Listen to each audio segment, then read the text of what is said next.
¿Cómo les va? Bienvenidos. A esta hora vamos a revisar informaciones económico, financiero.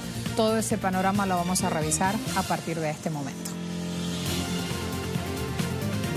Vamos a empezar viendo lo que ocurre con la nación venezolana. Se activan más sanciones contra este país. Suiza y el estado de Florida prohíben, entre otras medidas, hacer negocios con Venezuela. Argentina protesta contra Macri paquetazo. Con esta nueva Macri acción, en 12 meses los incrementos en el área metropolitana de Buenos Aires llegarán al 110% y en 2 años de gobierno superará el 1000%, siempre que se mantenga el mismo nivel de consumo.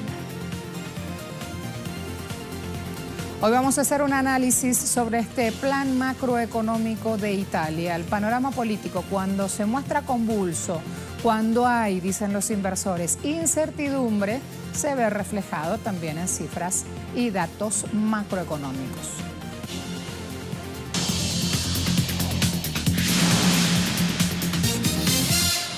Decíamos en titulares, más sanciones contra Venezuela, esta vez Suiza y nuevamente Estados Unidos cargan contra la nación suramericana. Suiza anunció este miércoles un paquete de sanciones contra Venezuela en línea con otros países europeos tras acusaciones de violación a derechos humanos.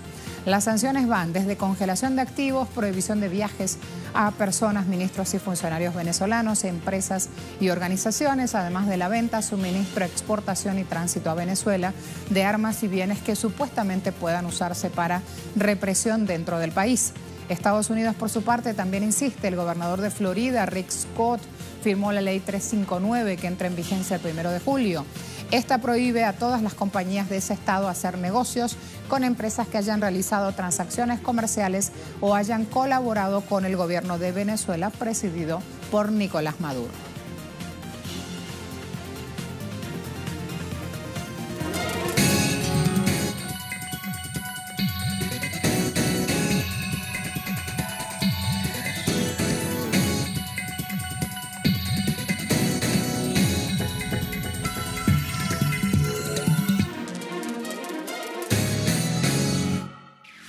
Mientras los bloques hegemónicos imperiales utilizan cualquier elemento para desestabilizar a Venezuela, esta sigue demostrando que está marcando, que busca un nuevo rumbo.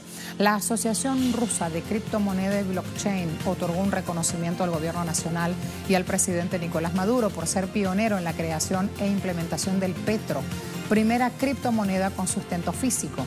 Esto lo informó el canciller de la República, Jorge Arreaza, en su cuenta en Twitter, donde, como vemos en las fotografías, fue el embajador de Venezuela en Rusia quien recibió el reconocimiento a nombre del gobierno nacional. Vamos a recordar que este criptoactivo fue creado por el Ejecutivo para combatir el bloqueo financiero, captar inversiones y generar un nuevo mecanismo de pago de bienes y servicios en esa nación.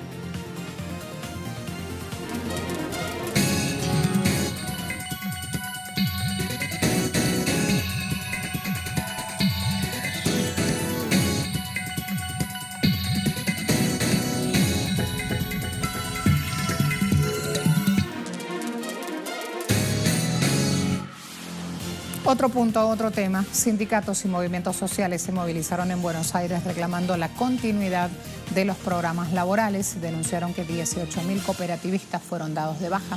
Cerca de 50.000 personas marchaban así en Capital Federal hasta el Ministerio de Trabajo para reclamar y denunciar que la cartera de trabajo del ministerio a cargo de Jorge Triaca dio de baja en febrero a más de 18.000 cooperativistas de la economía social con la excusa de que estos no estaban desarrollando ninguna contraprestación. Entre las medidas, además, se prevé que la edad de otorgamiento de la pensión se eleve de 60 a 63 años para las mujeres y de 65 a 70 para los hombres. Los manifestantes dicen que el motivo real de la decisión de Macri es recortar progresivamente la inversión social. Los afectados, los cooperativistas, son trabajadores que se dedican a reciclar basura, trabajan además en fábricas recuperadas o bien en emprendimientos que han puesto en marcha los sectores más pobres. La marcha también sirvió de escenario para que los dirigentes sociales contestaran al presidente Macri sobre la baja de los índices de pobreza. Si bajó la pobreza en este país es porque los compañeros pobres están bajando hacia la indigencia. ¡Que no sean miserables! ¡Que no nos mientan en la cara! Si este problema no se resuelve, el 9 vamos a hacer una jornada de lucha con corte de ruta, con piquete, con corte de acceso, con todo lo que tengamos que hacer hasta que no haya un solo compañero que no cobre su salario. La Argentina es violencia. Hoy leí un tuit que hablaba ya de un entorno o de una situación en Argentina del Rodrigazo. Vale la pena investigar e ir un poco más atrás en la historia reciente del país para entender el fenómeno que pasa la nación. Promedio 32% aumentan a partir del próximo domingo las tarifas de gas. El ministro de Energía, Aranguren, anunció un tarifazo del gas a partir de abril, en promedio será del 32%. Pymes abonarán 40% más desde el próximo 1 de abril, los comercios 32% más. En 12 meses los aumentos llegarán al 110% y en 2 años superarán el 1000%. Mes de octubre próximo se viene un nuevo tarifazo. Ernesto Matos, en red social Twitter, el gobierno fijó ayer, dice, nuevos precios provisorios del bioetanol para marzo y abril, con incrementos que varían entre 11 y 18%, ya sea derivado de la caña de azúcar o del maíz, por lo cual las petroleras advirtieron sobre el impacto que la medida pueda tener en el valor de las naftas.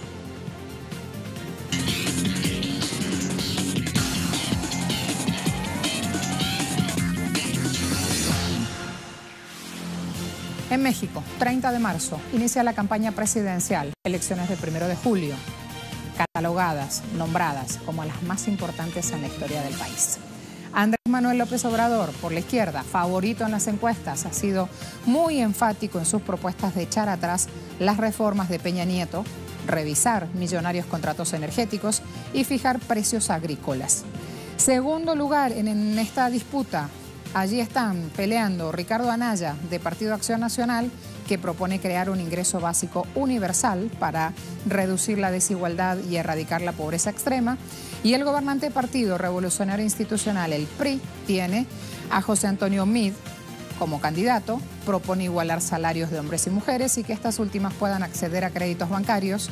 Además, Meade plantea acabar con la corrupción mediante la confiscación de dinero, propiedades y bienes.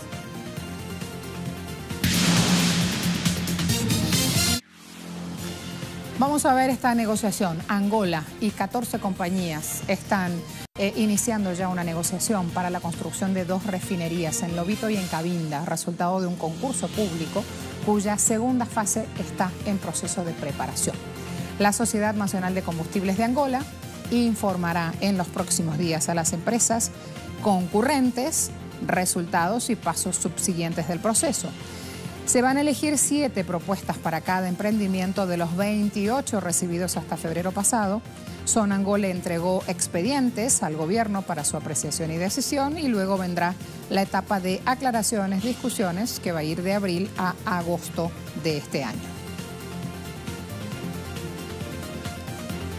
De inmediato, indicadores. A ver cómo se está moviendo el barril. Arranco con el Brent, 69,38, cotización en dólares, esto es por barril. WTI está clavado en 64,38 dólares por barril. Sexto PEP, dólares también, 66,05 por barril. En los 3 casos, la tendencia viene a la baja. A la vuelta de esta pausa que hacemos a partir de este momento, China sobre aranceles Trump.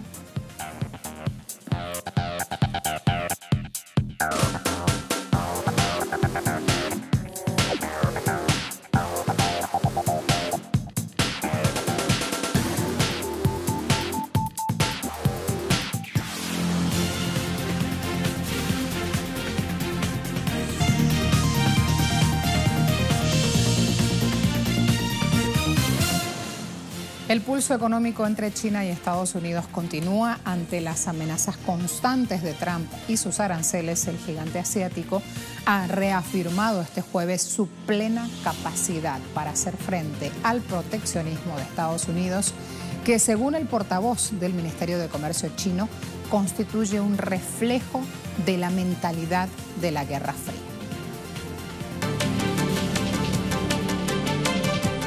China está lista para neutralizar las consecuencias de las medidas de Washington. Advierte que responderá de forma más drástica si el magnate Donald Trump continúa expandiendo su política perjudicial para las relaciones entre las dos primeras economías del mundo. China tomará todas las medidas adecuadas para defender nuestros propios derechos e intereses legítimos. No excluimos ninguna opción.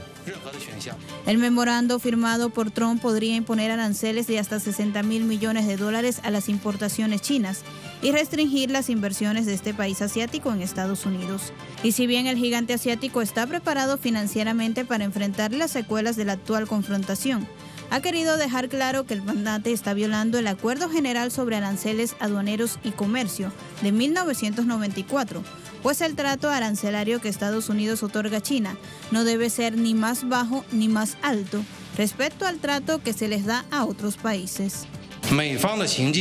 Las acciones de Estados Unidos han sentado un precedente muy alto. Es una flagrante violación de las reglas de la OMC de imponer aranceles a los productos chinos. Al hacerlo, Estados Unidos ha dejado completamente atrás el sistema comercial multilateral, despectivo y pisotea las reglas multilaterales. El mal comportamiento de los Estados Unidos también puede desencadenar una reacción en cadena del proteccionismo comercial y arrojará sombras sobre la economía mundial que está en recuperación. Beijing, si bien insiste en el diálogo, no se ha quedado de brazos cruzados. Ante el ataque y tras el anuncio de Trump, respondió de inmediato anunciando aranceles por $3.000 millones a las importaciones de 128 bienes estadounidenses, incluidos la carne de cerdo, el vino y las nueces, a lo que se suma una acción formal ante la OMC contra Washington. La puerta de negociación y discusión de China siempre está abierta, pero quiero enfatizar que tenemos principios para la negociación. En primer lugar, las acciones de unilateralismo y el proteccionismo comercial deben abandonarse. En segundo lugar, las negociaciones deben ser iguales. China nunca conducirá ningún tipo de negociaciones bajo amenazas unilaterales e intimidación. Las negociaciones también deben ser constructivas y equilibradas, y ambas partes deben realizar esfuerzos conjuntos. Desde China este es el mensaje. Estados Unidos debe recapacitar, o de lo contrario terminará en el hoyo que está acabando para otros. Estados Unidos debe tener sus prácticas erróneas, abandonar los comportamientos del unilateralismo y el proteccionismo comercial y encontrar una solución en la que todos salgan ganando a través del diálogo sobre la base de la igualdad y el beneficio mutuo. De Trump no retroceder en su obsesión que amenaza con afectar los mercados de acero, aluminio y tecnológicos. China dará a conocer a partir de este 31 de marzo su batería de medidas para paliar la guerra comercial que desataría Estados Unidos. Fíjense ahora, para impulsar aranceles, Trump usa como excusa su intento por reducir el creciente déficit comercial que mantiene Estados Unidos con la segunda economía mundial. Déficit que en el año 2017 ascendió a $375.000 millones. Allí el número. ¿Qué es lo cierto en esta cuestión? Destacan expertos, el efecto de estas tarifas tendrá consecuencias negativas para los estadounidenses. El diario chino Global Times destaca que la respuesta de China dañará exportaciones, empleo y economía de Estados Unidos. Primero, porque restringir las importaciones desde China provocará un alza en precios en Estados Unidos. Segundo, los productos baratos de alta calidad fabricados en China han beneficiado a los estadounidenses de a pie, quienes, si no los tienen, tendrán que recurrir a alternativas más costosas. Y tercero, las medidas de Washington se presentan como ingenuas e irrazonables ante la fuerte economía china que ya ha resistido a la fanfarronería de las administraciones estadounidenses anteriores. Allí tienen algunos de los fundamentos esbozados por economistas, por analistas sobre este tema. Y se da aquí esta otra cuestión. No solo en suelo chino le advierten a Estados Unidos de las consecuencias negativas que llevan consigo las tarifas para su economía. Desde Rusia hacen la misma alerta.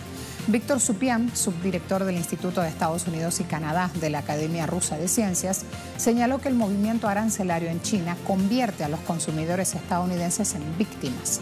Supian advirtió que el unilateralismo de Estados Unidos no solo dañará su comercio con China, sino también los intereses de sus aliados. Al final, la movida de los Estados Unidos impondrá impactos negativos sobre sí misma, porque los precios de las materias primas subirán, especialmente los preferidos por los consumidores. Como todos sabemos, muchos de los productos en el mercado estadounidense de consumo son de China. Las estadísticas muestran que el 80% de los productos en el mercado de consumo de Estados Unidos se fabrican en China. ¿Quién va a ser el que más sufre por la decisión de los Estados Unidos? Por supuesto, los estadounidenses. Fíjense, en medio de esa guerra comercial que él mismo propicia, Estados Unidos se ve obligado a incrementar su deuda. De acuerdo al Departamento del Tesoro, Estados Unidos planea vender 294.000 millones de dólares de su deuda. La cifra supone la más alta desde la crisis financiera del año 2008. Los ingresos federales de Estados Unidos están en declive producto de los recortes fiscales implementados por Trump a los más ricos, por lo que el gobierno necesita recurrir a préstamos. Recordemos que Washington prevé aumentar gastos y Trump ya firmó la ley que los eleva hasta los 1,3 billones de dólares. En ese contexto, la necesidad de obtener préstamos todavía es más acuciante. Expertos prevén que los costos de los préstamos seguirán aumentando. De mantenerse el ritmo actual, en 2028 el pago de intereses de la deuda de Estados Unidos llegará a ser de 1,05 billones de dólares. Otro dato que hay que rescatar es que precisamente China, el país con más bonos de Estados Unidos en sus manos, posee 1,17 billones de dólares de deuda estadounidense. El hecho de que China tenga tantos bonos de Estados Unidos se debe al superávit comercial de Beijing, es decir, vende más bienes y servicios a Estados Unidos de los que les compra y prefiere invertir el dinero obtenido en activos seguros como la deuda estadounidense. Por lo que en medio de todo este pulso, todo parece indicar que el gigante asiático será el inminente vencedor.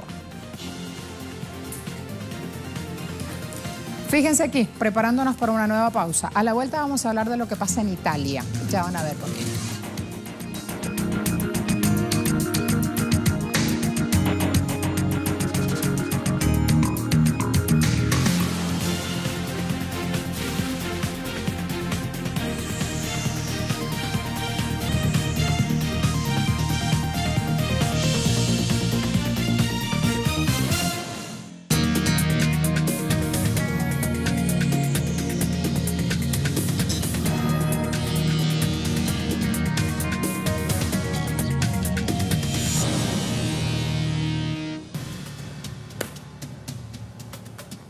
Vamos a revisar los problemas de la tercera economía de la eurozona para preocupación de muchos. Problemas, siguen sin abordarse con decisión. Y esto puede llevar a Italia a correr el riesgo de dejar de ser una de las principales potencias económicas mundiales. Tras las elecciones del pasado 4 de marzo, hay que decir, sigue la incertidumbre. En los comicios celebrados recientemente en Italia, ningún partido obtuvo la mayoría suficiente para gobernar, pero evidentemente se transformó el escenario político italiano dominado hasta entonces por partidos tradicionales como Forza Italia y el Partido Democrático, relegados a un segundo plano por la fuerza arrolladora de otras propuestas como las de la Liga y el Movimiento 5 Estrellas. Entre las promesas más sugerentes impulsadas por la Liga están el impuesto plano con una tasa de 15%, lo cual representa una reducción de casi el 50% de la presión fiscal, y la revisión del sistema de pensiones mediante la abolición de la denominada Ley Fornero. El Movimiento 5 Estrellas, por su parte, que arrasó en las regiones del sur, socialmente marginadas, donde casi el 50% de la población se encuentra en el umbral de la pobreza o de exclusión social y el desempleo se mueve en torno al 20%, tiene como una de sus principales banderas el llamado ingreso de ciudadanía o ingreso mínimo garantizado, existente de manera diversa en otros países europeos, para ayudar a trabajadores, pensionados o desempleados con entradas inferiores a los 780 euros mensuales. Entre esos dos grandes polos emergentes, quedó en un espacio cada vez más reducido el Partido Democrático, penalizado por el electorado, el cual no percibió los beneficios de la sostenida pero lenta recuperación económica, ni la reducción del índice de desempleo logrados por sus 3 gobiernos en los últimos 5 años. El movimiento 5 Estrellas, al ser la fuerza más votada, tiene mucho más que decir a la hora de implementar el documento de economía y finanzas que define las medidas en política económica de los próximos años, pero también la coalición de derechas quiere ver reflejadas allí sus ideas. Este texto va a ser redactado por el gobierno saliente del Partido Democrático, pero tiene que ser el Parlamento quien dé luz verde. La tercera economía se enfrenta así a un momento delicado porque este documento deberá guiar iniciativas económicas del nuevo gobierno para potenciar crecimiento y bajar la elevada deuda pública. El ministro de Economía, Pierre Carlo Padoan, ya ha advertido de que si para el 30 de abril no hay un nuevo gobierno, presentará solo el cuadro de las finanzas públicas, actualizado según las últimas previsiones macroeconómicas, sin ahondar en los esfuerzos que la nueva dirección del país deberá asumir en el futuro. ¿Y qué es entonces lo que deberá afrontar este nuevo gobierno italiano? ¿Cuál es el panorama económico hoy? Los estimados aún preliminares sitúan en 1,5% el nivel de crecimiento de la economía italiana en 2017 en comparación con el año precedente, cuando el Producto Interno Bruto registró un aumento de 0,9%. Aunque en opinión de analistas se trata de una recuperación cierta con una tendencia positiva a corto y mediano plazo, su ritmo sigue siendo bajo para el próximo bienio, con incrementos previsibles de 1,5 y 1,2% para 2018 y 2019 respectivamente, según los datos más recientes de la Comisión Europea. Con esos niveles de crecimiento, algunas voces alertan que Italia continuará por debajo del promedio de la Unión Europea sin el Reino Unido, el cual será este año de 2,4% con perspectivas de 2,3% y 2% en 2018 y 2019 respectivamente, en tanto se mantendrá en el último lugar entre los países integrantes del Organismo Regional de Integración. De modo que una de las primeras pruebas del nuevo gobierno italiano será la evaluación definitiva por parte de la Comisión Europea del déficit fiscal previsto en el presupuesto nacional de este año y la estrategia para resolver el problema de la deuda pública, la cual se mantiene en torno al 132% del PIB, lo que, según un análisis preliminar del plan de ingresos y gastos para 2018 presentado por el gobierno italiano, efectuado en noviembre pasado, dado el tamaño de la economía italiana, es una fuente de preocupación común para toda la zona euro. Además de la lenta recuperación y la deuda, Italia enfrenta la baja productividad de sus empresas, la mayoría de ellas pequeñas y medianas. En la lista de temas a los cuales el nuevo gobierno tendrá que prestar atención se cuenta también el registro de la presión fiscal más alta dentro de Europa, con 29,6%. Un umbral de pobreza o exclusión social que aumentó casi 4 puntos entre 2006 y 2016 hasta alcanzar al 30% de la población. Las escasas oportunidades de empleo para los jóvenes, entre quienes, a pesar de los avances, la desocupación alcanza todavía el 32%. Esto sumado a la reducida capacidad del sistema bancario para otorgar nuevos créditos por la cantidad aún elevada de préstamos improductivos y los problemas que obstaculizan mayores niveles de inversión directa. A Italia, al igual que otros países, se le impuso, recordemos, un paquete de medidas de austeridad encaminadas a equilibrar finanzas públicas. Sin embargo, esto no ha sido así. Aún hay asignaturas pendientes que demandan especial atención si lo que se quiere es evitar que se acentúen desequilibrios económicos y sociales que hoy vive Italia. De modo que ese documento de economía y finanzas constituye una prueba de fuego para el Parlamento del país. Hasta luego todos. Gracias por seguir Impacto Económico.